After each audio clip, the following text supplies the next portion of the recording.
A warm welcome to MadeToGrow's videocast, where we meet exciting people with stories and mindsets that can inspire everyone, no matter where we are in life. And my aim is that you as a listener can get an insight into the genuine aspects of how we humans are motivated and developed, how we deal with big and small challenges, as well as the individual guests received for mastering life and career. My name is Siv Harstad, and I started MadeToGrow based on my huge passion for developing potential in ourselves and in others. And I believe that when we feel we can use our potential, we feel better about ourselves and we can be a greater versions for others and a resource for others. And today I have the pleasure of having Siv Harstad as my guest. And she is really one of a kind, and her story are one you will not miss. This woman started out humble, growing up on a small sheep farm on the west coast of Norway. However, having some great role models that inspired her to become a strong and independent woman led her to living and working all over the world. After working intensively in corporate cultures, which led to a severe burnout, Siv gave up her successful career in management consulting and HR to pursue her dreams. And her dreams are not quite the average one. Her goal is to be the first person in the world who have climbed 7 summits, which are the highest peak on each continent, 7 volcanoes, and reached both poles. That's quite a goal. And she has already come quite far because she has climbed already the 7 summits. She has climbed 5 out of the 7 volcanoes, and she is now on a mission to the North and the South Poles. So Siv, you're really a woman loving extreme adventures. And after surviving Nepal's 2015 major earthquake, resilience and determination led her back to Everest, making her the first Norwegian woman to climb Mount Everest from the Nepali side, which I guess is an extraordinary experience and challenge. And in between her expeditions, Siv is a motivational speaker, expedition leader, and a mindset coach. And in 2008, she received IBS Leadership Award and was the first Scandinavian participant in IBM's Corporate Service Corps. Wow. So, Siv, you are real proof that by having a courage to follow your heart, you can get whatever you want, and your mission is to help others dare to dream big in their life through your talks, mindset coaching, and expeditions. And really warm welcome, Siv. I look so much forward to having this conversation. What a background! Thank you. Yeah, this is actually the first 8,000-meter peak that I climbed from. This is a shadow of the Cho'oyo mountain on the clouds. So we are above the clouds here.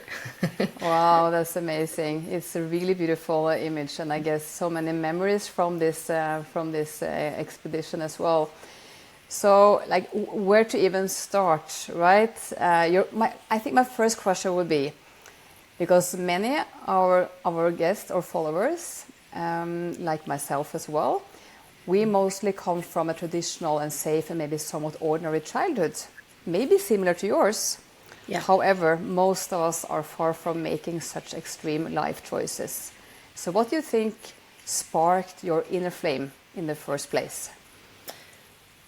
It's definitely to do with mastering, but I had an experience where I was in Peru and I've been in the jungle where it's like humid, it's warm, it's mosquitoes everywhere, it's muddy, everything that the jungle is. And after that, I came to the mountains trekking the Inca Trail to Machu Picchu. And I just felt like, oh my goodness, I'm home, I felt really that connection to the mountains, and you can see the peaks with snow in the distance, and it was really amazing. Fresh air, and yeah, totally my place. So this sparked your motivation for doing this kind of expeditions. So because you felt like home, but like in general, what does this mean for people, like in regards to maybe feeling a sense of purpose? Why are you here? Like the purpose of your life and what you are doing?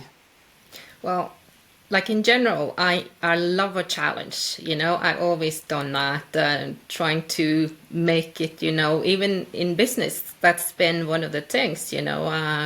That's maybe been my driving me in business to challenge myself, setting myself new goals, and that's what I'm doing also now, but on a totally different level. And yeah, it's taken me to the highest peaks in the world. But did you, like, already from you were a child, did you have this yearning or desire to have challenges, or how was how did people perceive you as a kid?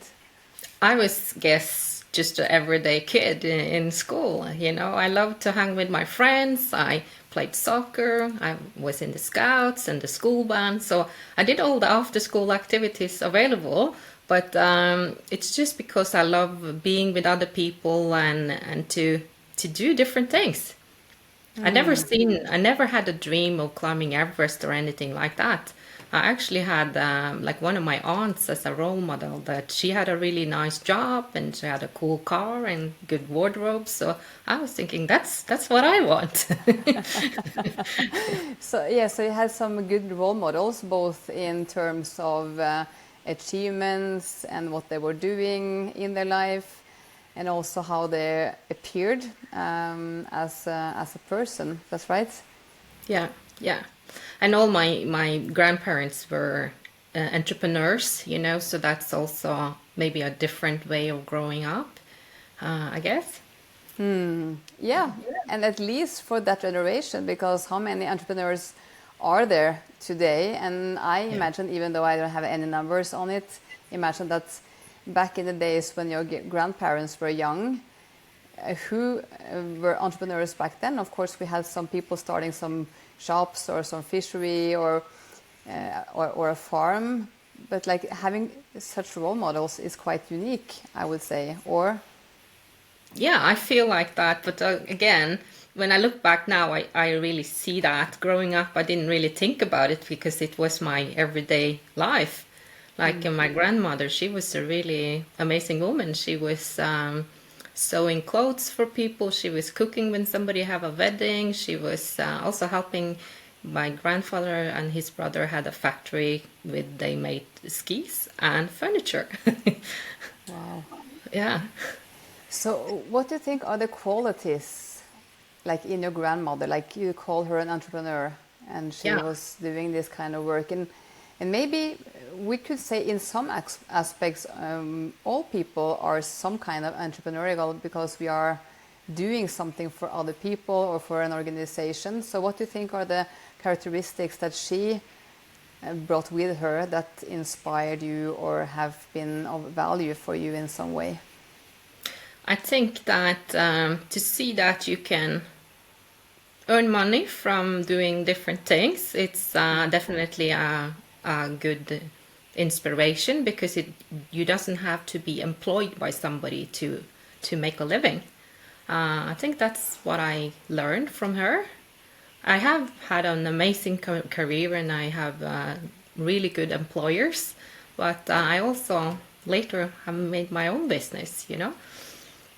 There's something about like maybe also following your heart and searching out what's important for me, what do I want to create in my life, with my life.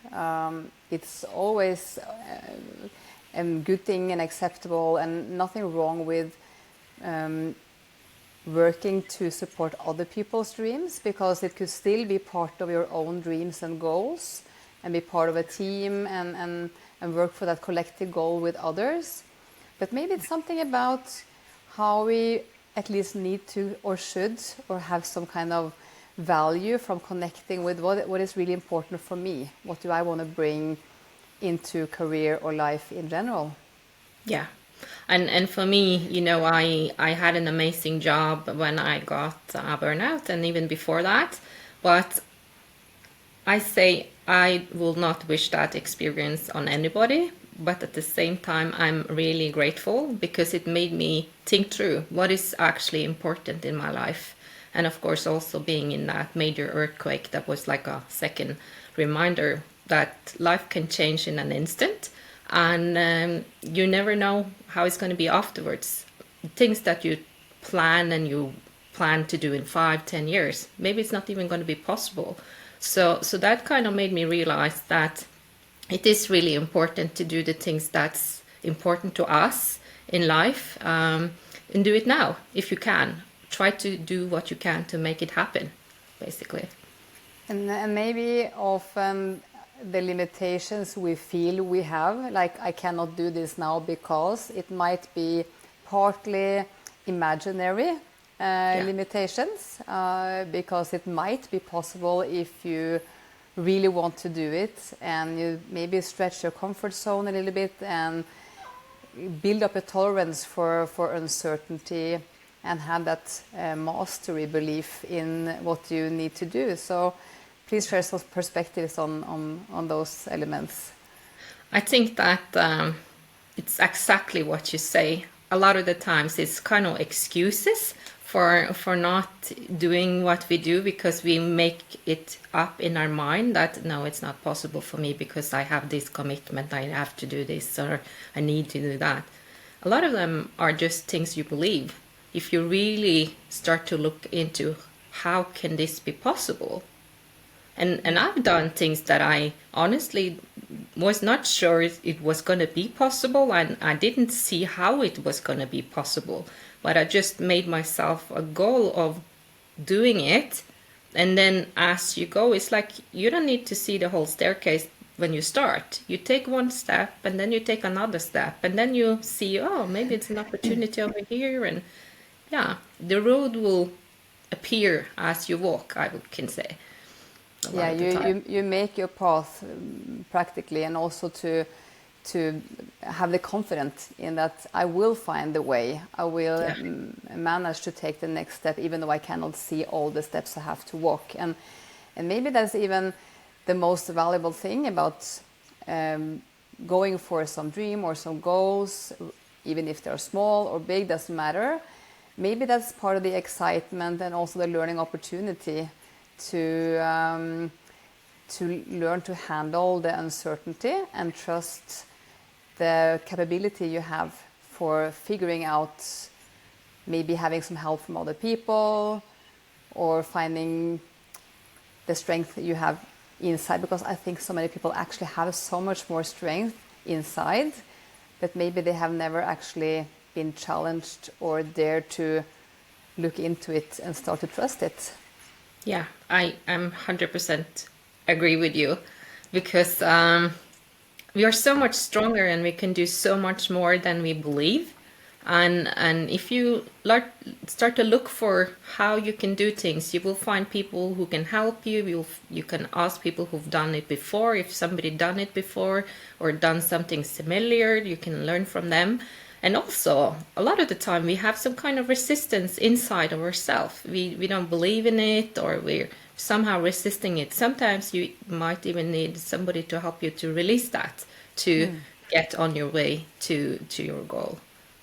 And having a mindset coach might be a useful thing on that journey for yourself. But I think also the society might also, or the reactions you receive, I don't know how you have experienced it, but not always you experience that people are cheering on you and supporting you and giving you that feedback that you actually need and maybe deserve for trying to be brave and do something. How has that been for you?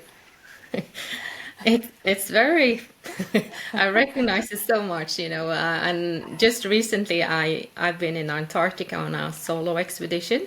It was supposed to be together with an expedition partner, and a lot of things happened. So at the end of the day, I had the choice of either going alone or not doing it at this point. And I decided, I'm going to do it.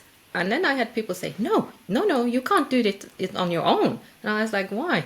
It's too dangerous. And I was like, it's not more dangerous now than last week when we were two people, and having a lot of, even family can be the ones who are trying to tell you not to do it. And I call them dream stealers. Especially family, they all, most of the time, they do it because they are worried that we're going to be disappointed and it's not going to work out. It's not coming from bad will, but sometimes we actually do need a clap and cheering on, from people around us, instead of those, no, that might not work out and you can lose money or whatever. I guess it comes from both a place of love and concern, but maybe also it comes from a place of fear, because we tend to also project our own fears onto others. Yeah. So if someone thinks that what you are doing might be somewhat irresponsible, they project that fear or that thought onto you, and that might be, what you say, a dream stealer. That's oh, I love that word, because just by having a word like that makes it easier to actually detect when you meet people, talk with people about your dreams, if they are cheering on you and supporting you, or if they are saying something that maybe takes away your energy or your belief in that you're able to do it. So just by having the word, you can detect it easier. Yeah, absolutely. Absolutely.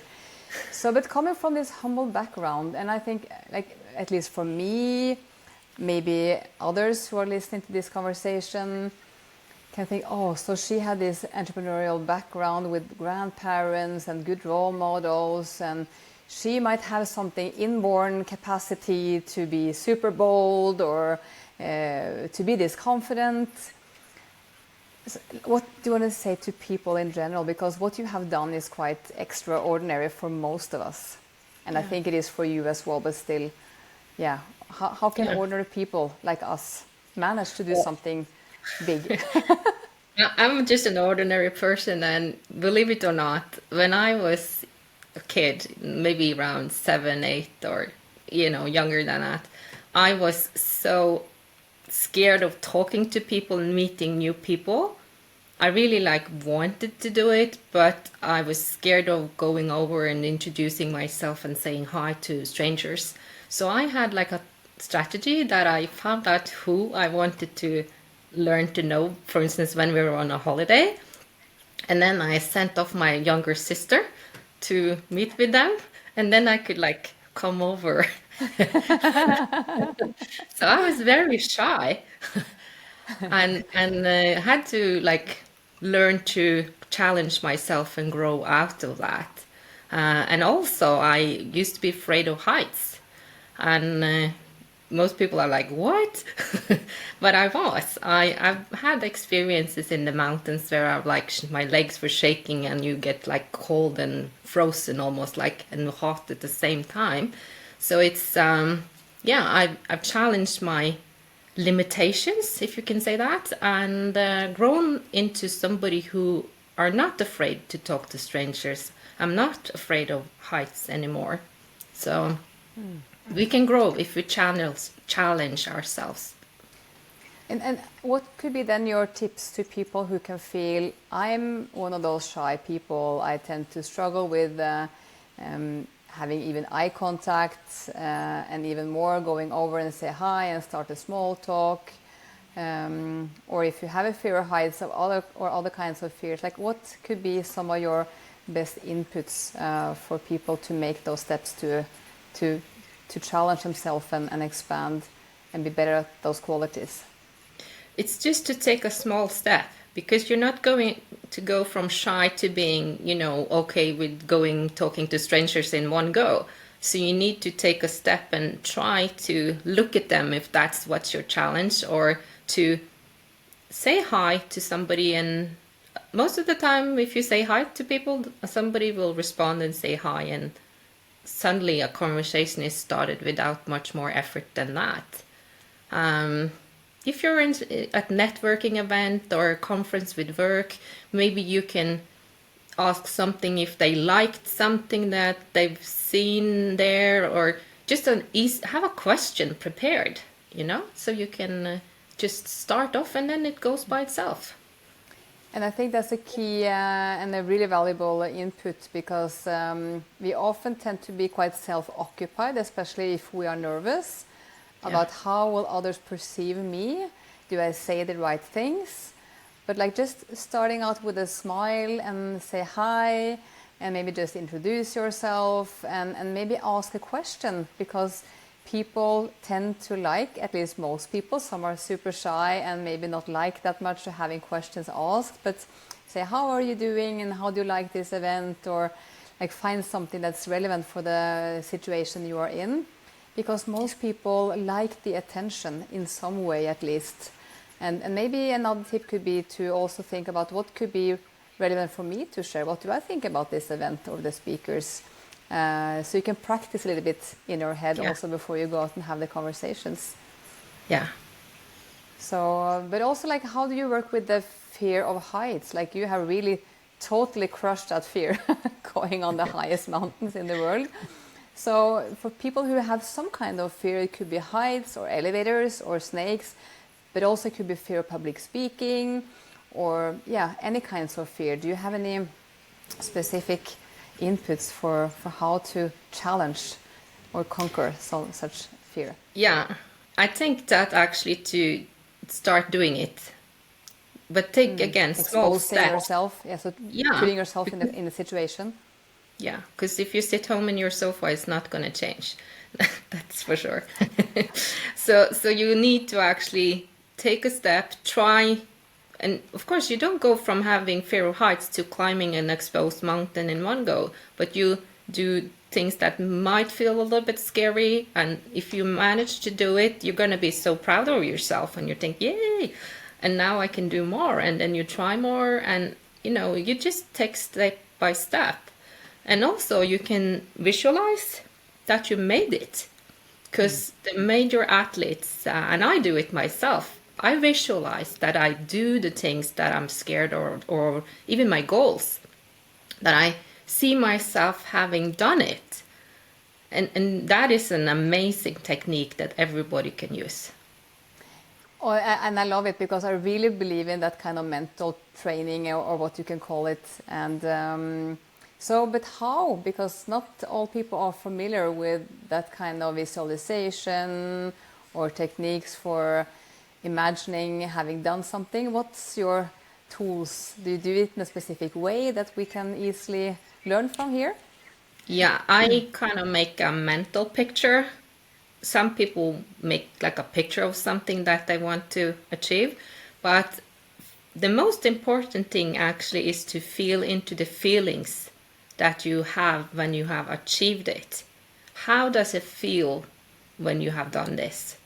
Because that's when it's going to drive you, not just looking at the picture, it's the feelings. Feel into, how is it like, yeah, I've done it. and I often compare it to, because most have experienced planning a holiday. Yeah. And it's basically the same, because it's quite easy if the dream is to go on a nice holiday to a warm place, and you can easily imagine those white beaches and maybe the nice drink in the afternoon and the stuff you do with the people you go with, and how you people can quite easily understand what mental or visualization is about when you compare it to planning a holiday, because you automatically go into the dreaming state of, this is my dream holiday and this will be how I feel when I get there and the stuff we'll be doing. So it's basically the same, but you do it maybe more in maybe a structured way. Maybe you sit down and close your eyes, and at least for me, I maybe count down or breathe and connect with myself, and then I start to see my goals coming through and how it will feel, who I will be with in this journey or in this challenge or when I reach the goal. So adding those feelings and really working on it consciously. Yeah. And most people don't do that with their dreams or goals. No, maybe we would just float with like I think the mind tends to move into dream states, or like we see things, or it could be of course negative things or positive things, and even that might also be practicing being conscious about what kind of thoughts you have. How many thoughts do you have which is supporting you, supporting your dream or your goals, and which ones are doing the opposite? Absolutely. And how is your Because experience in practicing that kind of mindset awareness? I do a lot of it. Yeah. I guess I didn't do like many years ago, I didn't do, but I've learned so much about mindset and how what we're thinking and how it's affecting both our everyday life, but our results, you know. And like you said, most people, they're really good at planning their holiday, or if they have a new relationship with somebody romantic, it's like you're into that. But if you have a goal for your work, for instance, most people don't really work on that goal that way, and you can do it with everything. So, and I sometimes also use music And how because do you, that, yeah, how do you use music? well, I don't really use music with a lot of text, but find some music that is upbeat, that makes me happy, because again, it's going into those feelings, and because that's what's going to drive us forward, not just a picture or a mental picture of something, but maybe if I'm going to do an expedition, I can think about the people who's going with me, our team, and you know how it's going to be, and how the team is going to be cheerful when we make it, you know. So putting on those nice upbeat songs makes it easier for you to come into that kind of state and feel those feelings and imagine those goals reached. Yeah. But Yeah. do you then sit down and listen, or like how do you use the music? Is it just like the No, I can background? be dancing. That was my question, because I love the free dancing, and I Yeah. use so much time to dare to even dance on the living room floor, even when the kids are home. Like sometimes when I wake up extra early and I know that the kids should be sleeping for still some time, but sometimes they come out of the room before I'm done. And I find this amazing track of songs, and then I just start to move and just try to be in my body and make my arms and legs and heads go wherever I want. It's a really, really nice exercise. Get up the pulse, but also I can release feelings, which is difficult. I can feel grateful. I can visualize goals and dreams, and I even also often get creative. So moving, shifting your state, or even just walking with cool music gives you a different energy. Absolutely.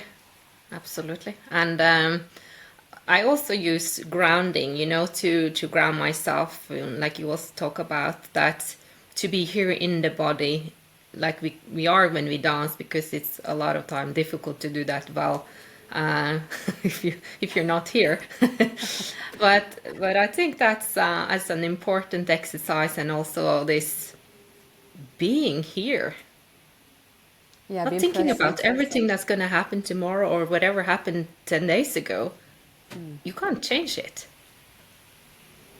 No, so being the mindful, being present in the time that you are in. That's a really, Yeah. really good thing. And And yeah, continue. I'm thinking, like, if you're gonna do something well at work, if you're gonna have a talk, or if you're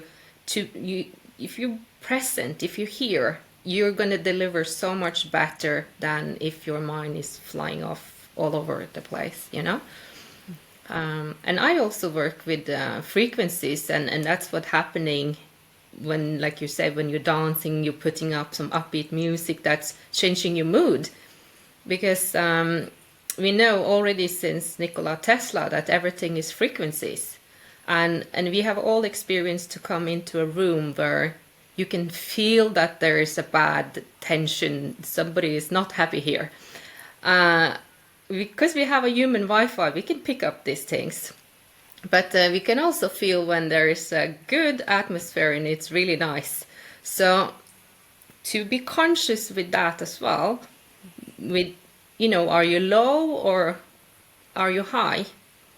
Because if you're angry, or especially fear, it's basically the lowest frequency we can have, to be fearful of something. And if you walk around with that, that's going to be very negative for your life. And the highest frequency is love. And you can look at people who are just in a new relationship, they're like floating away. So you want to be high up, because everything is really nice when you're there. Yeah, and even though it's difficult, and maybe I think it takes practice as well, because I really love what you're talking about. You call it frequencies. I often translate that to energy, because as you say, you can come into a room and you can feel if it's a good or bad energy, and we often use the word energy. And then paying attention to where do I spend most of my time regarding energy. If I'm fearful, if I have a lot of sadness, or I feel shame or guilt, or I'm blaming people, those kind of feelings puts our bodies and system in a low energy or a low frequency.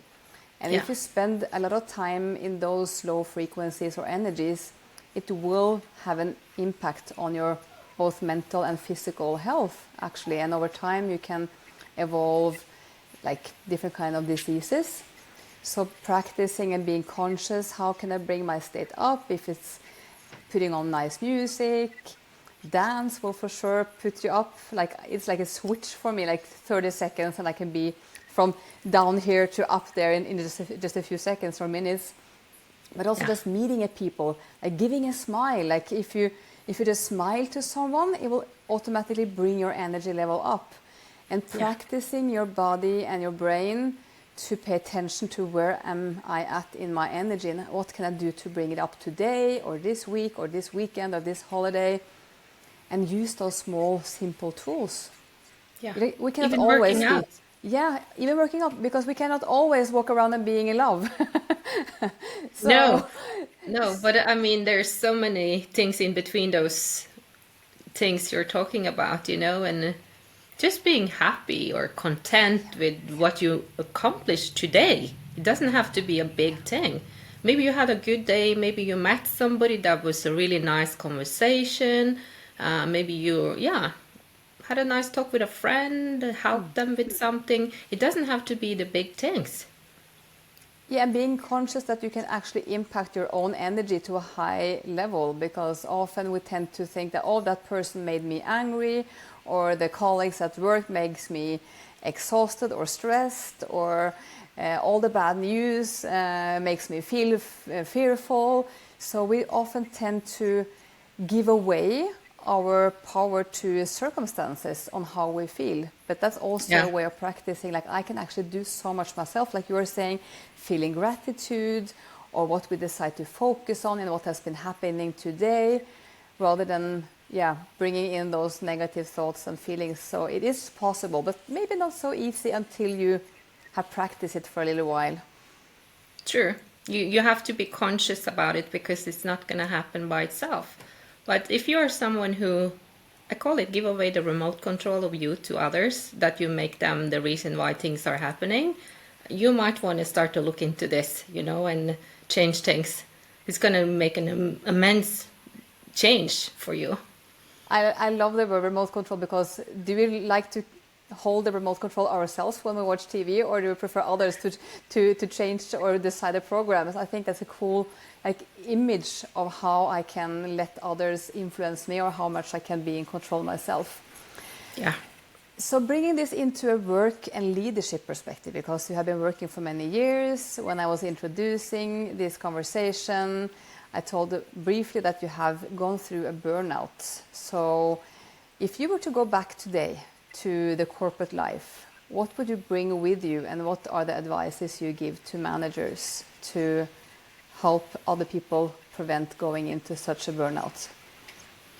Well, I think one of the most important things is to actually see your team, see how they're doing, and talk to them. Because in my case, everybody around me could see it, but basically none of them helped or reached out. Or I had somebody at the end of the day that came into my office, and he was not my colleague, or he was a colleague, not my boss and not somebody in my team. He was from a totally different team, and he came in and he said to me, Siv, how are things? And I was like, oh, it's good, because we pretend it's good. It was crap. And he said, well, honestly, how are things?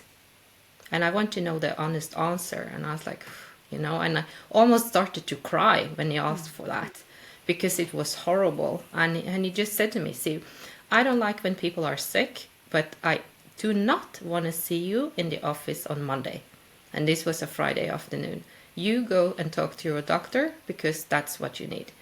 And I was like, yeah, it was a gift that he did that, because he saw me, he saw what was going on. And when I came to my doctor, it was on a level that I could not go for a jog even. She was like totally, telling me no workouts. It was actually dangerous for my health if I would do that.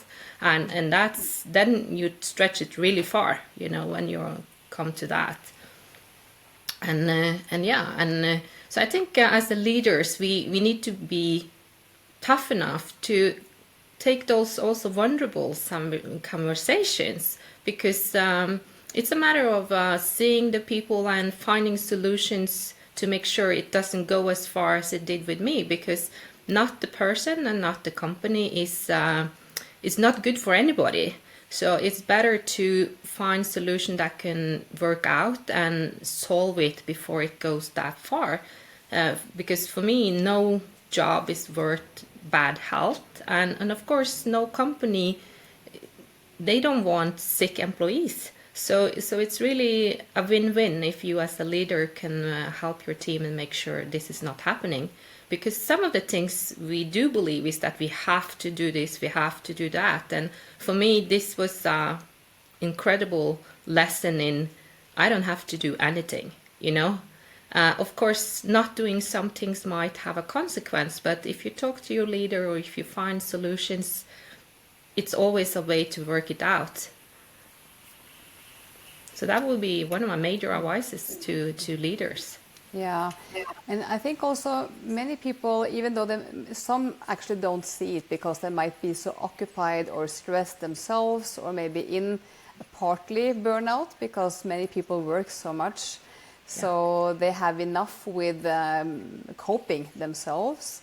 But I think also the key element that you were saying is how can we practice more daring to have those conversations where we're there to ask those questions and talk with people and really show that we care. I think it's crucial, but maybe that's not always has been the most important tool in the toolbox on the leadership trainings, because it's often about reaching the goals and I don't know. Yeah, it's always, and I've been in the companies where performance is one of the major measurements. But I think that if you're going to have good performance, you need people who are happy at work and actually have a balanced work life as well, because we are whole humans. And if the balance between work and life doesn't work, or maybe it's something going on that you need to balance things a little bit different for a little period, that is important to work out with your leader or with your team. And I think that's very, very important to have those conversations and not being like thinking like if I say that, they will think I can't deliver or that I'm not good enough or whatever we are afraid of. But I also know a lot of leaders feel it uncomfortable to have those conversations and try to avoid them, which is, again, just try a little bit. Try once and then see how it goes, and maybe it's easier the next time, and Maybe it even goes back to the example you gave regarding being shy as a kid. Maybe it's about just learning to ask some good questions, and then maybe the conversation is moving forward already. So, and I think when you said that this colleague came in, asked how you really feel, and you had the tears coming, because it was painful to talk about, but maybe even the tears came because it meant something for you, that another person actually cared, that he saw you and where you were at. So like being a fellow human being, it could be a colleague, You don't have to be the manager to care about another person, right? True, very true. And I think also in work situations, at least I've had over the years, a lot of very good colleagues that we are discussing things, we're talking about sharing experiences, and that could be a good way to like air out things and get out things that are burdening us. To have a good conversation partner can really be helpful and also benefiting, because they can have a different perspective to a thing that can help you. So that could be part of building the psychological safety of sharing how things are, because as you said also, we tend to always say that I'm fine, I can fix everything, because it's difficult to show the vulnerability, and when everyone walks around and pretending to be coping and managing everything perfect, that raises the bar for anyone to share that actually I'm not doing that well, because everyone else seems to be doing that well. But if we all started to share a little bit more and to both dare to ask questions, how are you doing, and maybe even daring to share, I'm struggling, or I have had this experience, like being open and have those conversations, I think is so valuable when it comes to people, culture, performance in an organization. Absolutely. And as leader for consultants, we were working at different locations, so I didn't really see them often. So I had like thing that some Fridays I will call different people in my team and say, just to check how they're doing. And then they're like, we start to talk, and then they were like, so why were you calling? And I was like, well, I just wanted to check how everything is with you. And they're like, oh, that's nice, because they don't expect it. They expect there is a message or there is something, you know? So that could be a tip, because people really appreciate it, and you will get valuable information in those conversations. I think that's a really, really cool advice. And I come to think of a person I was working with a long time ago, and he said he always had busy days, but then he got some feedback from a survey that employees felt that he didn't manage to be like really present and supportive and understanding their everyday life. And they're like, oh, how can I find time to have even more conversations and have all these people to lead? But then they started with putting up small notes on the dashboard in his car, and he had like half an hour drive back and forth every day to office. And then he had this system of reminding himself, who can I call today? And just ask, how are you doing? No agenda, no task to delegate, just calling to say, hi, how are you doing? How is your week? Can I be of any kind of support? And he felt like doing that, having those conversations during the drive back and forth to work, it gave massive results rather than just sitting there and being annoyed by the traffic. And yeah, he was doing something valuable with his time, and it gave so much positive effects on his team and how they felt. Yeah, and that's my experience as well. So just try it out. So leaders should be training themselves to ask those questions and care about employees. Colleagues also dare to ask questions and care about their colleagues. And then I think the third important thing, at least in my perspective, is we also have the responsibility ourselves. It's all about taking the remote control and figure out how can I make my work situation best possible for me and take that responsibility. Yeah. At the end of the day, we are leaders of our own life, and we have to take that responsibility for ourselves to make sure that we are healthy and happy with what we do as well, and have that remote control and decide for yourself. So seeing you as this amazing person, having climbed all these mountains and volcanoes and doing expeditions to the poles, like what drove you into this burnout in the first place? Because you seem to have all the tools and knowledge to prevent that. What happened?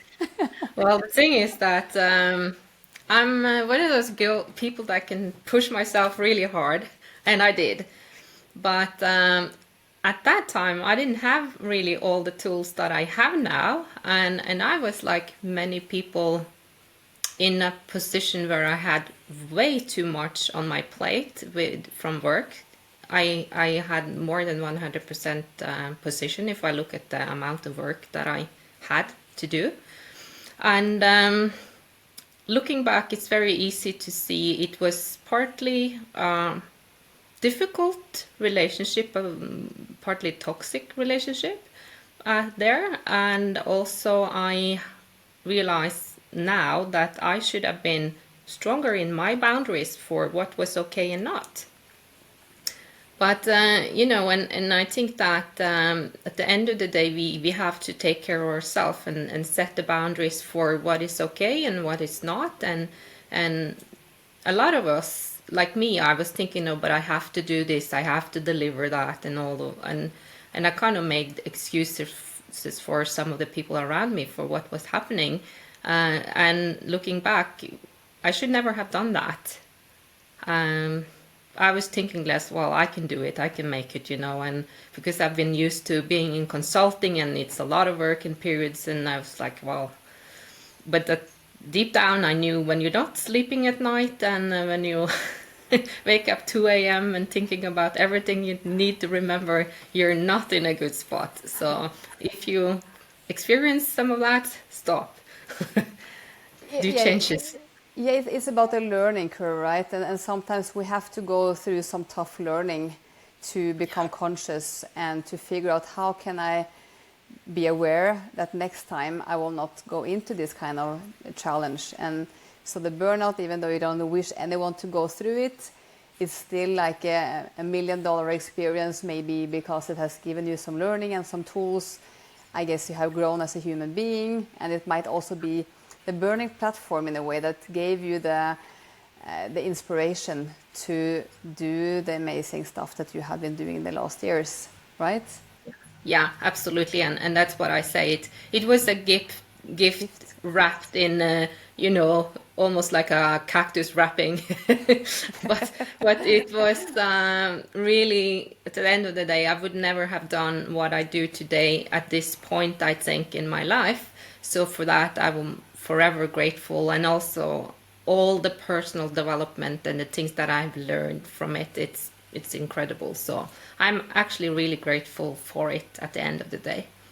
So that might be a tip for those who are listening to this conversation, that if you are now in a burnout situation or you are in some other kind of challenge or problem, maybe just reframing from problem, or this is horrible, or this is unfair, or whatever thoughts you have around the situation, maybe think this might be a gift, even though it might be wrapped into cactus. So because when you just rephrase from problem to gift, it gives a totally different perspective, because then you maybe look for the learning opportunity. This might help you grow as a human being and be more resilient for the next experience and the challenge you will go through. So I think life is partly that. Anyway, we need those challenges. If we always go around, take the easier way, avoid conflicts or avoid working on the stuff in ourselves, in the end we will be more miserable and probably more sick and burned out as well. Yeah, we humans are made to learn and grow. That is one of the important. Yeah, we are. So I think that to use things when people trigger you, for instance, what's the reason why they're doing that? Because look at yourself. What's within you who's getting angry or upset about something? Maybe it's something that you can change, so that next time that person do that thing, you're actually not triggered by it. Just as an easy example, we can learn from everything. And one challenging situation is like we are talking about now. Maybe you're in a burnout, or you're in maybe a relational crisis with divorce, or maybe you have sick kids, or you are in a bad work relationship or whatever. You might pause and think, maybe this is a gift, and what can I learn from it, and how can I handle it? But I know that you also had some immediate challenges which you maybe cannot prepare all that well for. You were in the Nepali mountains when the earthquake hit some years ago. And of course you are prepared for the trip in the mountain, but you're probably not prepared for an earthquake, at least of that size. No. We were in Nepal in 2015 on our way to climb Everest when the 7.9 on the Richter scale earthquake hit. 7.9. Yeah, that is so massive that I think it's hard to understand without experiencing actually that. And we had actually made like, if this happened, we will do that. If this happened, we will do that. So we have done some scenario planning, but earthquake was not on the scenarios we have thought about beforehand. But of course, having thought about different other scenarios made us cope with that in a much better way than if we hadn't done that. We had like a crisis plan. We knew who were responsible, for instance, keeping in touch with the insurance company or the different things that we needed to do, because suddenly we were in a country in a major disaster. In one moment, 9,000 people died and 1 million lost their house. And we were supposed to climb a peak. And of course, when that happens, you can't keep the Sherpas and the helpers on the mountain. They need to go home to their family. So for us, it was never a thing to continue. It was very easy to say, okay, let's cancel this. But actually, we need to stay here and figure out how to get home. Because, at the moment, the airport in Kathmandu, the field, that was broken. Planes couldn't land because of this, and it was really major. So from that, I'm really grateful that I have worked a lot with change management. How to deal with both the expected and unexpected, right?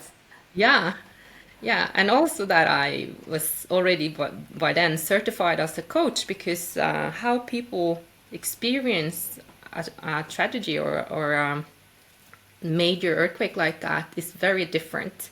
And within our team, it was totally different behaviors, and one of them I needed to sit down with 1.5 hours because he struggled so much with his own personal feelings within all of that was going on around us.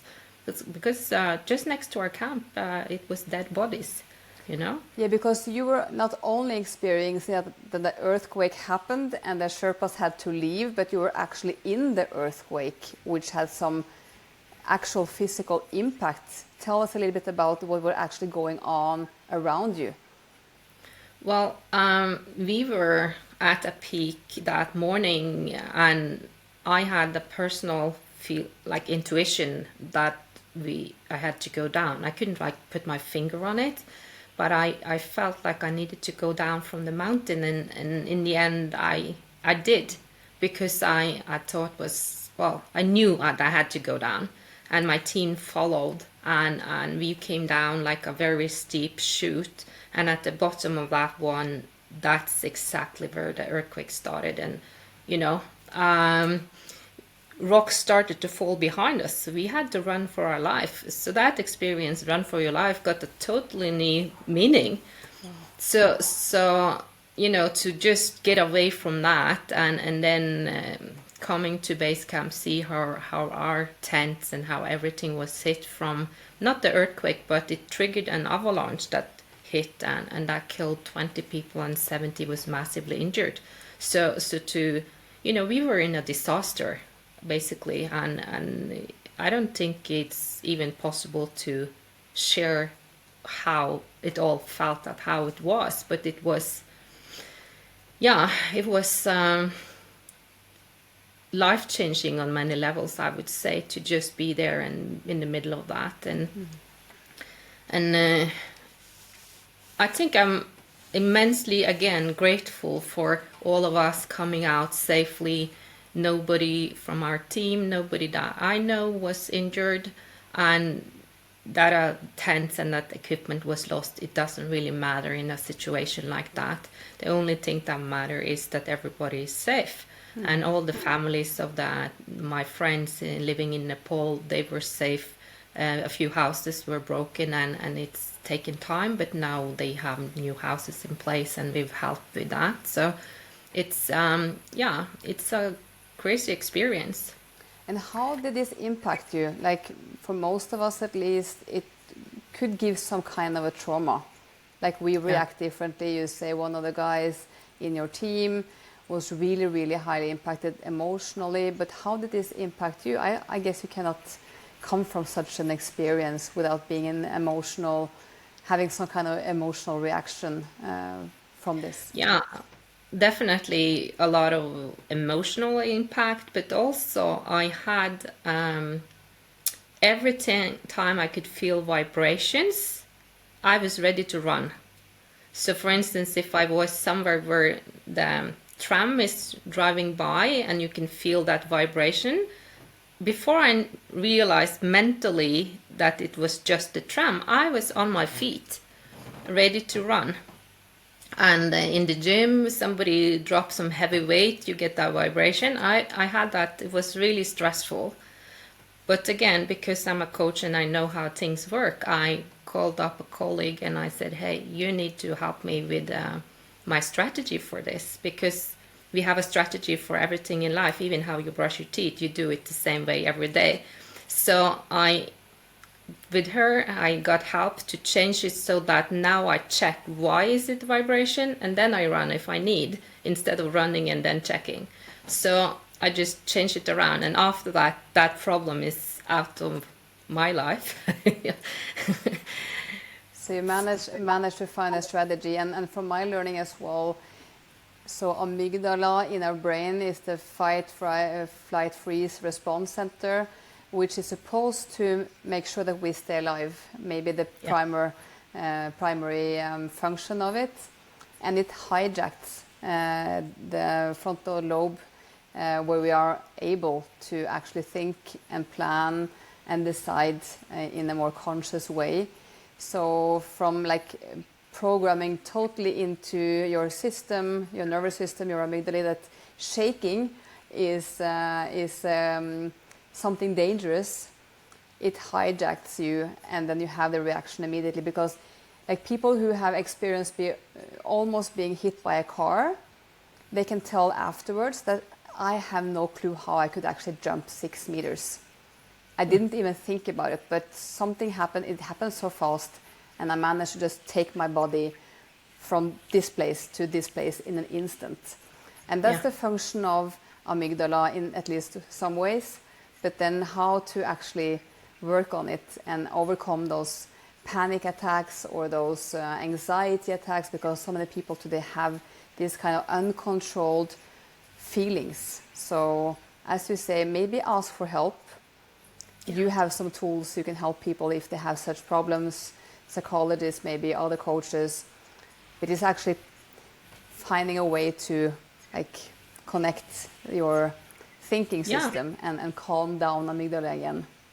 Yeah, absolutely. And I always say, like, we upgrade our computers, we upgrade our phones, but we don't really upgrade our mental capacities. But actually there's a lot of potential there. So working with somebody, helping you with things you struggle with is so important, because it will help you so much in your life. And I love the words you're using. We tend to like when the phone comes with a new upgrade or a new software release, we run and download it to have it work more functionally. But when it comes to personal development or how to be working more functionally with your thought patterns and feelings and reactions, and how to build a mastery belief or a growth mindset, it tends to not be that attractive to run for that kind of software download or upgrade. So what would be your tips? Like, we are moving into the final part here, Siv. It's been wonderful to talk with you and having all those tips, but how can we encourage people, motivate people more to actually enjoy the journey of personal development? Because we both know it is really, really giving so much value in all arenas of life. Yeah, for me it's been an incredible journey, and I'm so grateful for everything that I have learned. And I'm thinking, like, if you want to change something in your life, well, go do it, because it's not going to change by itself. So if you want to do some upgrade on you, what you managed to achieve, or if you go for maybe your dream job or you have some other goal, you need to work on it to get it, and that means upgrading you, because the old you might not be the one who actually can achieve your new goal. So I think that's the best thing I can say.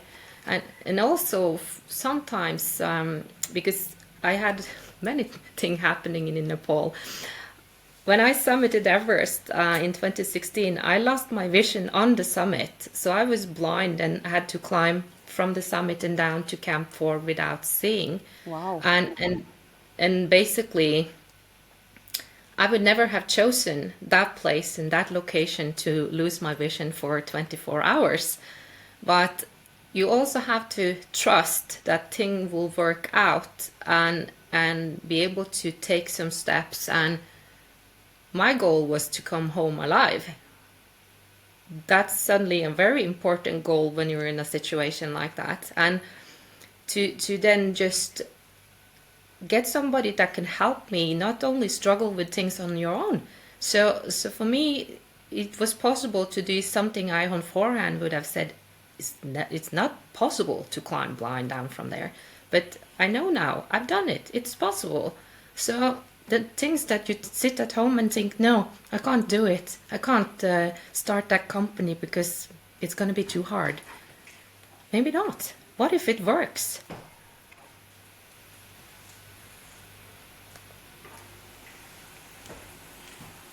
Just a quick second.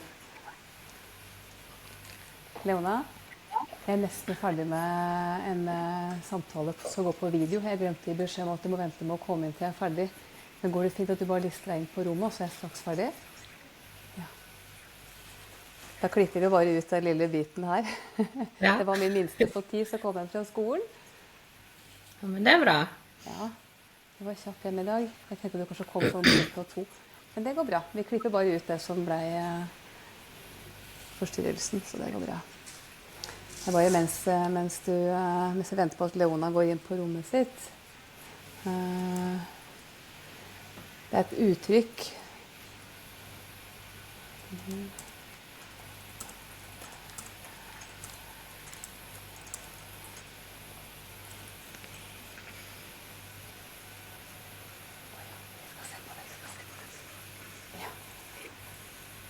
Vi skal se.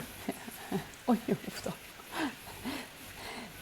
Ta den av deg, før du blir... For du drar det med deg inn i senga di. Skal vi se... Skal vi snart...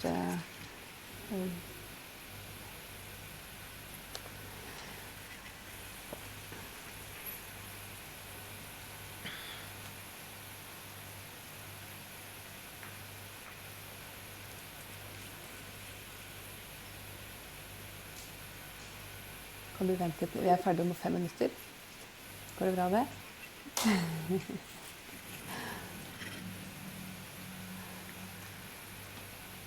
Husker du hvor du var helt på slutten der, Siv, før Leona kom inn? Nei, jeg snakket vel om det at jeg var blind på toppen da. Ja, du var blind på toppen. Og hva var det viktigste? Det er jo det å ha tillit til at man kan få det til, selv om du ikke skjønner helt hvordan det skal gå, og at du også kan få til ting du tror ikke er mulig. Da skal vi se om jeg kan plukke opp en tråd. So, yeah, so this experience from going blind on the top of a mountain, that's like how to actually cope with that. But I think it all comes back to building the mastery belief that you are actually able to manage in such a situation when something happens, like with the earthquake. How do you handle a situation that you could not prepare for? How could you manage a situation of going blind on the top of the mountain?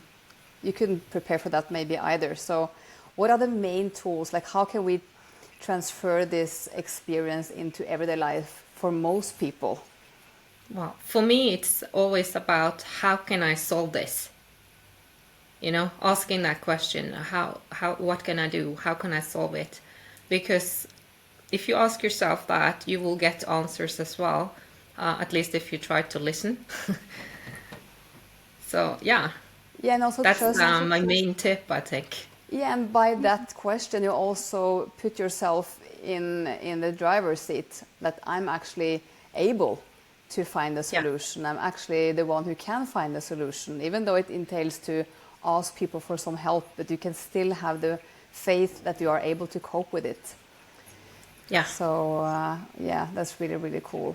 I think so much from your journey, your experience, like even though most people will never climb 7 summits or 7 volcanoes or go to any of the poles, I think just having your inputs and perspectives on life and how to build up the toolbox to not maybe stay in a position at work where it's not a good and safe environment for you and your health, or if it's daring to follow your dream and have a purpose in what you're doing.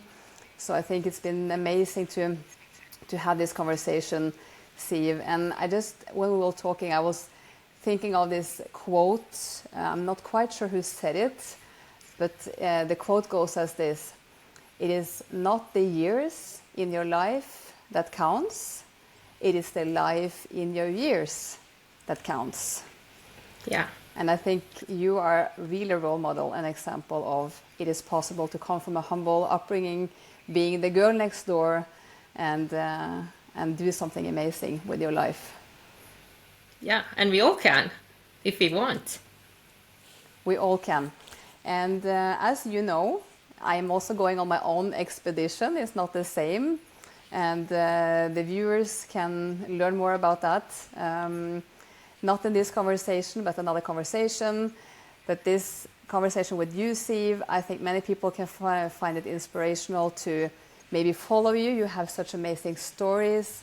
We didn't go all deep into all the amazing trips that you have done, but I know that you have a page called aimlofty.com. We will add it in to this video. And also, if you would like to follow Siv on social media, you can just write at Siv Harstad, and I guess you are on different platforms. So I think finding a way to be inspired by the way you live your life and how you use that experience into both corporate life and your own life, I think is really, really a great inspiration for so many of us. So I really want to thank you. And if you have a couple of last final tips or closing remarks from this conversation, please bring it on. Well, thank you so much for having me here, first of all. And it's like I said, each and every one have so much more they can do if they really want. So if I can inspire anyone to take one step and start working on your dream, if that dream is to be like maybe a chief architect or the best within your field, maybe it's to just run 5K, I don't really care what it is, but take a step and start working on reaching your dream, because it's going to be so worth it when you make it. Thank you very much, and I really appreciate and having this conversation, to meet you, and I will for sure follow you and your next expeditions. So, and for those who have realized that we are both women in red today, just a fun curiosity at the end. I was actually white before, like 2 minutes before this conversation. I was like, oh, white is a bit boring. I find something red. And then I opened up the conversation and you came in red and with this blonde hair and curls. So it almost seems like we planned to look almost like twins today. But maybe we have so much in common still in other ways. So maybe that was the reason for looking almost the same today. But I really feel the inspiration, and I'm really grateful for having the pleasure of having you as my guest. So thank you so much. And best of luck on your journey. Thank you so much. I hope you will follow mine as well. I will, definitely. Thank you very much.